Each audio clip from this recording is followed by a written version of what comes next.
leagues from where it was. Yeah, it's significantly better. Every week it gets significantly better. It's kind of crazy to watch. I mean, he did beat Blitz last week. Yep. There's the fifth one's going out. We're gonna get into the first game. We got Daykwion with the cake versus Andy with the Velma. I of course will fix the character stuff later, but this character gets to say. Those are No nice. I don't care about projectiles. those. So, being able to play a little defensively, we've talked about it in the past.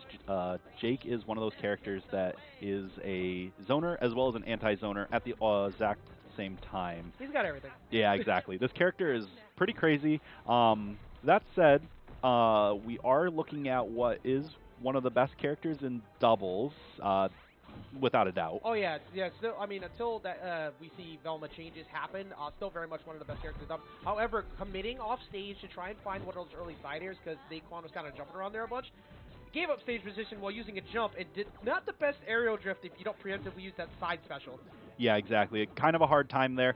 Trying to go for that knockout again, just barely missing that stretch arm as now going into a combo. And looking for a follow-up read with that side air too. Like it's like such a free call when somebody dodges out after that nair. And I think Andy is struggling a bit to prevent these down airs. That's like the main win condition you have to stop against Jake early is make it so they can't find skateboard. Yeah, exactly. Not being able to get your skateboard is a very vital point to your counterplay versus Jake, as that move will do a lot of damage and rack into combo extensions such as Nair or Bite. Yeah, and yep, the up attack catching Andy jumping around a bunch. I think Andy's kind of been tripped up by the fact that he can't find, for one, these falling up airs. Yes. Two, the zoning early on being stuffed out immediately by the house might have like tripped him up. And all these up airs are a little bit too early trying to read the down airs. Like, I see that they're there to beat skateboard, but they're too early. Exactly. It's a little too early. Just able to sit in house. Once Andy does try to approach, that is when Daykwion is leaving that house form Yeah, and going for a more aggressive option. non-committal. Need some lag. But Exactly. There's no punishing it, which is kind of crazy. yeah, you see Daykwion breaking that clue there to prevent the 5-0 from showing up. Stop the cops, guarantee that you don't have to run away for a few seconds. Exactly. Although cops aren't too bad for Cake because you can press it from a distance with the stretch arm and combo it with your neutral air into jab combo. Actually, you can also like hide in the skies. You just go all the way up into the skies and just run away forever. Exactly. So it has options. Andy finding a few things here. Trying to get this stock at 132, but is going to get stretch armed as that is a very committal move, that microphone. Yeah, using the megaphone over on the side, using that, the side special is really good at, like, stalling for a bit until you get punched in the face. Exactly. Once you get punched in the face, it's like, why did I even go for that? Yeah, That happens to a lot of characters, zoners especially. A lot of their zoning tools, whereas they are like from a distance, are actually very committal. And Yep. Jake and Cake have the ability to punish that from a distance. Agreed. Tom and Andy W. I agree. He definitely won that match. All right, so we're gonna see what Andy has switched to here. I think I saw Sticking with the Velma. Yeah, the same Velma pick. I saw the Frost. And I think I saw the dodge increase perk as along with Taz Trig. I can't remember entirely if I saw Taz Trig or not, but trying to change up how to get away, and man.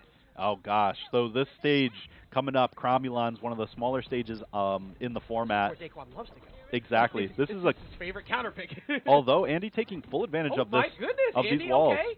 All right, okay. Well, Andy popping off to start things off there. Seems to have made some adjustments already. Definitely looking much better here to start the second game. Putting the ice down too, preventing him from trying to line up any jabs, nairs, or anything. He's already got 4 stacks.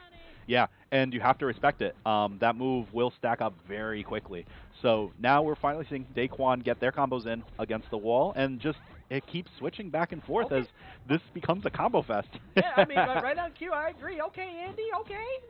Like, and catching a Mega Fan over the side, too, that guarantees that you can put some weakness stacks on. Trying to get the bounce, but the stage stage breaking that actually worked against Andy, because that could have been a nice wall bounce, and that's going to be an anti-air up attack that's going to catch him. But at least he has him at 105 this time. Yeah, but the fact of the matter is that momentum that Andy was able to pull through was just cleaned up with the anti-air. So hopefully that doesn't derail the game plan. It doesn't look like it really is. Andy is still trying to hold that pressure and go in with their options that they know. Yeah, he's looking for that up attack. I like it early to read a dodge, but if Daykwion just moving away, not going to get the wall bounce he's looking for. On this stage, you could get a really early gimp by using that setup, whether it be with skateboard or the shard side air on an early dodge. Yeah, it's a very dangerous stage for combos off stage. Rain Dog as well as Jake both have different options for getting their opponents off stage, as well as taking those stocks very early. 152, finally getting the knockout. Stock Andy, on the board. yeah, Stock on the board. exactly, That's stock on the progress. board. Getting pushed off stage though, what's the option? Actually able to get right on by it, and I'm hiding. I'm at 5 stacks. I'm not boxing with you. I do like that he moved the center though and instantly put out a downer. So if he decided to get aggressive, it was covered.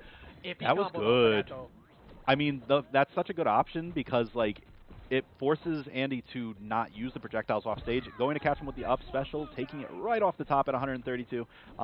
This is a very close game though compared to the first one. And it's kind of similar to what we were saying earlier. Like Velma doesn't have the best aerial mobility. It's kind of why she's a little bit weaker in ones compared to twos, besides her extreme zoning capabilities and cooldown refreshes.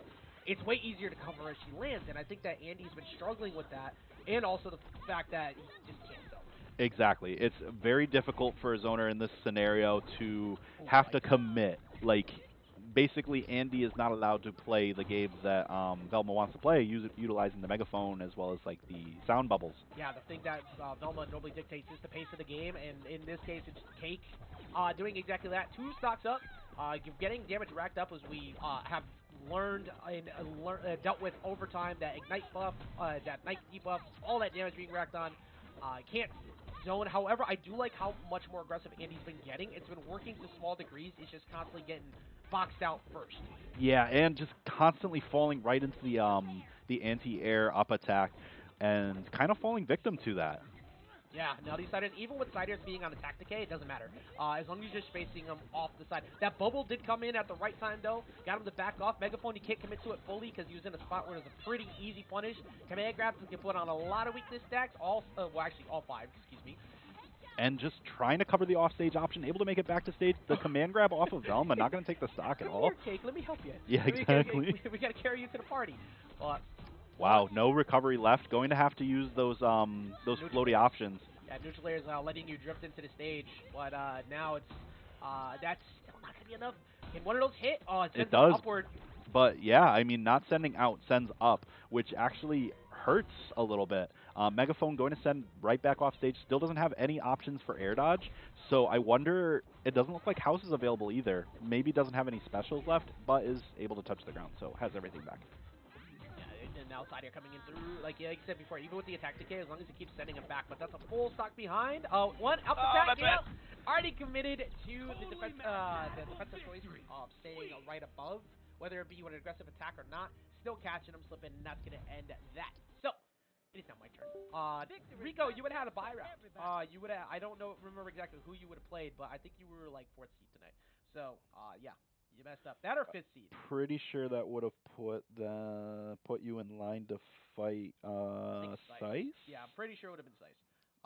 Because I think it follows always the same pattern, where it's 1st and 4th seed always